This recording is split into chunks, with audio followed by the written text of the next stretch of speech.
ಪ್ರೇಮಜೀವಿಯ ಕಥಾ ಪ್ರಪಂಚಕ್ಕೆ ಮತ್ತೊಮ್ಮೆ ಸ್ವಾಗತ ಸುಸ್ವಾಗತ. ಆಂಜನೇಯ ಸ್ವಾಮಿ ಅವನು ಸಂದರ್ಭ ಬಂದಾಗ ಅತಿ ಚಿಕ್ಕ ಮನುಷ್ಯನಾಗಿಯೂ ಬದಲಾಗ್ತಾ ಇದ್ದ, ಸಣ್ಣ ಕೋತಿಯಾಗಿಯೂ ಬದಲಾಗ್ತಾ ಇದ್ದ.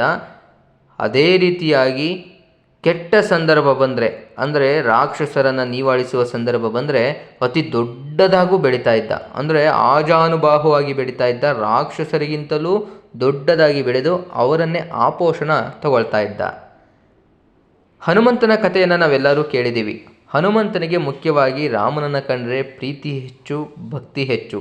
ರಾಮನಿಗೋಸ್ಕರ ಎಂತಹ ಜಟಿಲ ಸಮಸ್ಯೆಯನ್ನು ಸಲಿಲವಾಗಿ ಮಾಡುವಂತಹ ಚಾತುರ್ಯ ಶಕ್ತಿ ಹನುಮಂತನಿಗಿತ್ತು. ಒಂದು ಸಲ ಹೀಗೆ ಆಯಿತು. ಹನುಮಂತ ಲಂಕಾ ಪ್ರವೇಶವನ್ನು ಮಾಡಬೇಕು ಅಂತ ತೆರಳ್ತಾ ಇರ್ತಾನೆ. ಯಾಕಂದರೆ ಸೀತೆ ಲಂಕೆಯಲ್ಲಿ ಇರ್ತಾಳೆ. ಸೀತೆಯನ್ನು ರಾವಣ ಅಪಹರಿಸಿದ ಸುದ್ದಿ ಎಲ್ಲರಿಗೂ ಗೊತ್ತಿರುತ್ತೆ. ರಾಮ ಅವಳನ್ನು ಕರೆತರುವಂತಹ ಪ್ರಯತ್ನ ಮಾಡ್ತಾ ಇರಬೇಕಾದ್ರೆ ಆಂಜನೇಯ ಅವನಿಗೆ ಜೊತೆಯಾಗ್ತಾನೆ. ಸರಿ, ನಾನು ಕೂಡ ಲಂಕಾ ಪ್ರವೇಶವನ್ನು ಮಾಡಿ ಸೀತೆಯನ್ನು ಕರ್ಕೊಂಬರ್ತೀನಿ ಅಂತ ಲಂಕೆಯ ಕಡೆಗೆ ಹೊರಡ್ತಾನೆ. ಆ ಸಂದರ್ಭದಲ್ಲಿ ಅವನಿಗೆ ಹಲವಾರು ಸಮಸ್ಯೆಗಳು ಎದುರಾಗ್ತವೆ.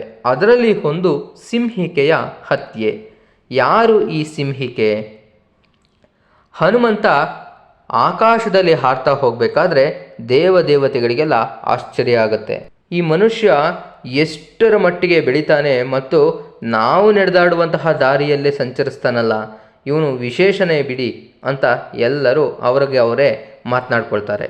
ದೇವತೆಗಳಿಗೂ ಆಶ್ಚರ್ಯ ಉಂಟು ಮಾಡಿದಂತಹ ಆಂಜನೇಯ ಹಾರ್ತಾ ಹಾರ್ತಾ ಮುಂದೆ ಹೋಗ್ತಾ ಇರಬೇಕಾದ್ರೆ ಯಾರೋ ತನ್ನನ್ನು ಕೆಳಗೆ ಎಳಿತಾ ಇರೋವಂತೆ ಭಾಸವಾಗುತ್ತೆ. ಅಂದರೆ ಆಂಜನೇಯನನ್ನು ಹಿಡಿದು ಎಳಿಬೇಕಂದ್ರೆ ಅವರು ಕೂಡ ಆಂಜನೇಯನಿಗಿಂತಲೂ ಶಕ್ತಿಯುತವಾಗಿರಬೇಕು, ಅಥವಾ ಆಂಜನೇಯನನ್ನೇ ಆಪೋಷಣ ತೆಗೆದುಕೊಳ್ಳುವಂತಹ ಮಟ್ಟಿಗೆ ಅವರಿರಬೇಕು. ಇಲ್ಲಿ ಆಗಿದ್ದು ಅದೇ. ಯಾರೋ ತನ್ನನ್ನು ಹಿಡಿದು ಎಳಿತಾ ಇದ್ದಾರೆ ಅಂತ ಅನ್ನಿಸ್ತು. ಮೊದಲು ಗಾಳಿಯಲ್ಲಿ ನಾನು ಹೋಗ್ತಾ ಇರೋದಕ್ಕೆ ಹಾಗಾಗ್ತಾ ಇದೆಯಾ ಅಂತ ಅಂದ್ಕೊಂಡ. ಆದರೆ ಇಲ್ಲ, ಇದೇನೋ ಬೇರೆ ಸಮಸ್ಯೆ ಇದೆ ಅಂತ ಅಂದ್ಬಿಟ್ಟು ತಾನು ಹಿಂದಿರುಗಿ ನೋಡ್ತಾನೆ. ಅಲ್ಲಿ ಯಾರೂ ಇಲ್ಲ. ಆದರೆ ಸಮುದ್ರದಲ್ಲಿ ಯಾರೋ ಎಳಿತಾ ಇರೋಂಗೆ ಅನ್ನಿಸ್ತು. ಕೆಳಗಡೆ ನೋಡ್ತಾನೆ. ಕೆಳಗಿನಿಂದ ಅವನನ್ನು ಹಿಡಿಯೋ ಪ್ರಯತ್ನ ಮಾಡಿ ಎಳೆಯೋ ಪ್ರಯತ್ನ ಕೂಡ ಮಾಡ್ತಾ ಇದ್ಲು ಒಬ್ಬ ರಾಕ್ಷಸಿ. ಅದನ್ನು ನೋಡಿ ಅವನಿಗೆ ಆಶ್ಚರ್ಯವಾಯಿತು. ಸಮುದ್ರದಲ್ಲಿ ಈಕೆ ಅಡಗಿಕೊಂಡಿದ್ದಾಳೆ ಅಂದರೆ ಇವಳು ಯಾರು? ಅವನಿಗೂ ಕೂಡ ಕುತೂಹಲ ಉಂಟಾಯಿತು. ಆಕೆ ಸಿಂಹಿಕೆ ಅನ್ನೋ ರಾಕ್ಷಸಿ. ಈ ರಾಕ್ಷಸರೆಲ್ಲ ಭಾಳ ಬುದ್ಧಿವಂತರು. ಅವರು ವರ್ಷಗಟ್ಟಲೆ ತಪಸ್ಸನ್ನು ಮಾಡ್ತಾಯಿದ್ರು. ವರ್ಷಗಟ್ಟಲೆ ತಪಸ್ಸನ್ನು ಮಾಡಿ ಶಿವ, ಬ್ರಹ್ಮ, ವಿಷ್ಣು ಇಂಥ ದೇವರುಗಳ ಹತ್ರ ವರಗಳನ್ನು ಪಡ್ಕೊಂಬಿಡೋರು. ವರಗಳನ್ನ ಪಡ್ಕೊಂಡು ಹಾಗೆ ಇದ್ದರೆ ಯಾವ ಸಮಸ್ಯೆನೂ ಇಲ್ಲ. ಆದರೆ ಅದನ್ನು ತಮಗೆ ಬೇಕಾದಂತೆ ಬಳಸ್ಕೊಂಡು ಕೊನೆಗೆ ದೇವಲೋಕವನ್ನೇ ಹಾಳು ಮಾಡುವಂತಹ ಹುನ್ನಾರಕ್ಕೂ ಒಳಗಾಗ್ತಾ ಇದ್ರು. ಅಷ್ಟೇ ಅಲ್ಲ, ನರಮನುಷ್ಯರನ್ನು ಯಾರನ್ನೂ ಕೂಡ ಸುಮ್ಮನೆ ಬಿಡ್ತಾ ಇರಲಿಲ್ಲ. ತನಗೆ ತಿಂದು ಬಿಡಬೇಕು ಅಂದಾಗ ಯಾರನ್ನೂ ಬಿಡದೆ ಎಲ್ಲರನ್ನೂ ತಿಂತಾ ಇದ್ದಂತಹ ಚಾಳಿ ಅವರಲ್ಲಿತ್ತು. ಇದೇ ಚಾಳಿ ಸಿಂಹಿಕೆಗೂ ಇತ್ತು. ಅವಳು ಬ್ರಹ್ಮನನ್ನು ಕುರಿತು 100 ವರ್ಷ ತಪಸ್ಸನ್ನು ಮಾಡಿದ್ಲು. ಬ್ರಹ್ಮ ಅವಳ ಕಠೋರ ತಪಸ್ಸಿಗೆ ಮೆಚ್ಚಿ ಪ್ರತ್ಯಕ್ಷನಾಗಿದ್ದ. ಅವನು ಕೂಡ ಇವಳನ್ನು ಭಾಳ ಪರೀಕ್ಷೆ ಮಾಡಿದ್ದ. ಆದರೆ ಕೊನೆಗೆ ಅವಳ ಒಂದು ಭಕ್ತಿಯೇ ಗೆದ್ದಿತ್ತು.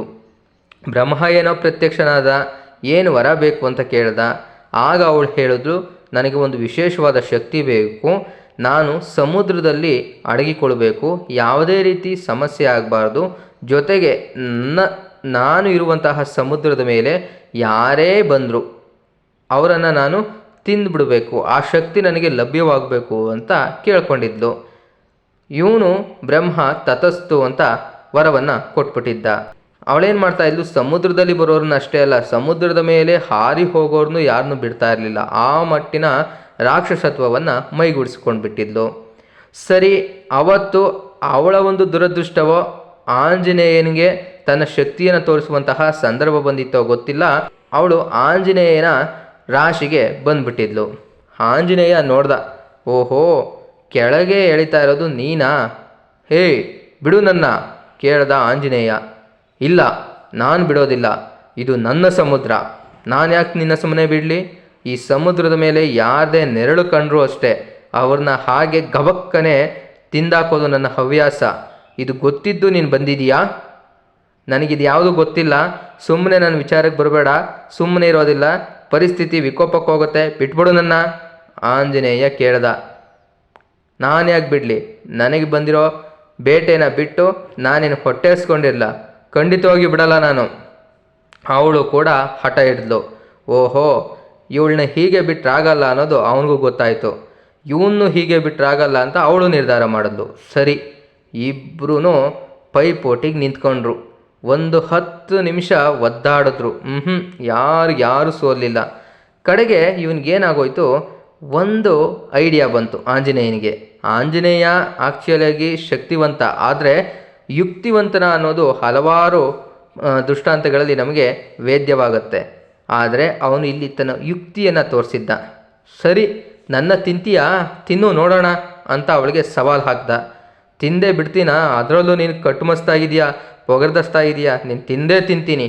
ಸಿಂಹಿಕೆ ಅವನನ್ನು ಹಾಗಂದವಳೆ ಬಾಯನ್ನು ದೊಡ್ಡದಾಗಿ ಹಗಲಿಸ್ಕೊಂಡ್ಳು. ಅವಳು ಎಷ್ಟು ದೊಡ್ಡದಾಗಿದ್ಲೋ ಅಷ್ಟು ಆಂಜನೇಯ ಸಣ್ಣ ಜೀವಿ ಆಗ್ಬಿಟ್ಟ.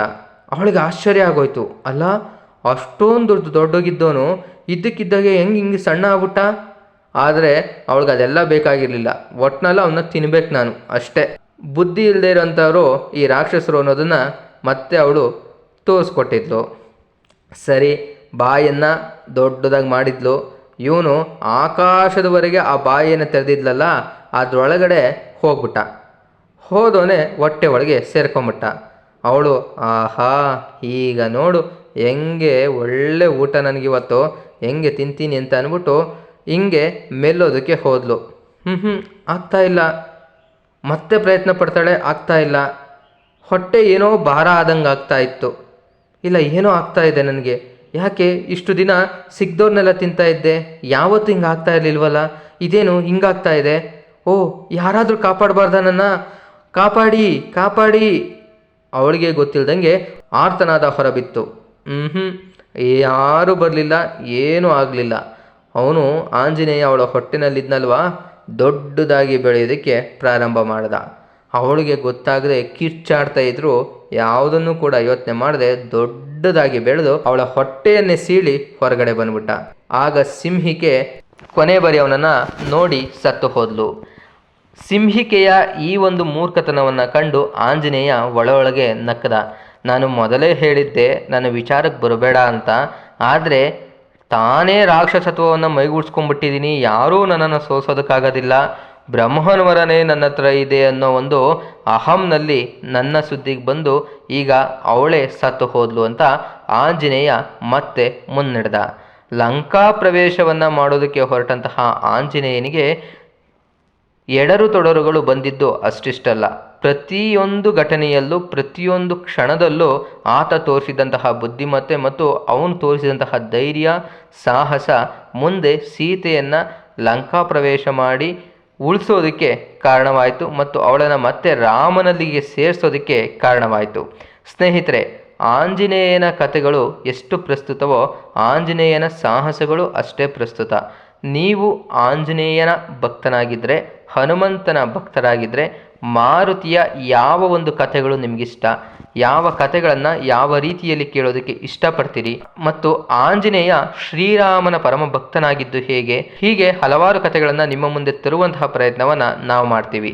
ನಿಮಗೆ ಇನ್ನೂ ಹೆಚ್ಚಿನ ರೀತಿಯಾಗಿ ಬೇರೆ ಬೇರೆ ರೀತಿಯ ಕಥೆಗಳು ಬೇಕನ್ನಿಸಿದಲ್ಲಿ ನಮಗೆ ನೀವು ಅಭಿಪ್ರಾಯದ ಮೂಲಕ ತಿಳಿಸಬಹುದು. ಹಾಗೆಯೇ ಆಂಜನೇಯನ ಭಕ್ತರಾಗಿದ್ದರೆ ಜೈ ಆಂಜನೇಯ ಅನ್ನಿ ನಮ್ಮ ಚಾನಲ್ಗೆ ಸಬ್ಸ್ಕ್ರೈಬ್ ಮಾಡಿ, ನಿಮ್ಮ ಸ್ನೇಹಿತರಿಗೂ ಹಂಚಿ ಒಳ್ಳೊಳ್ಳೆ ಕಥೆಗಳನ್ನು ಕೇಳಿ. ಧನ್ಯವಾದಗಳು.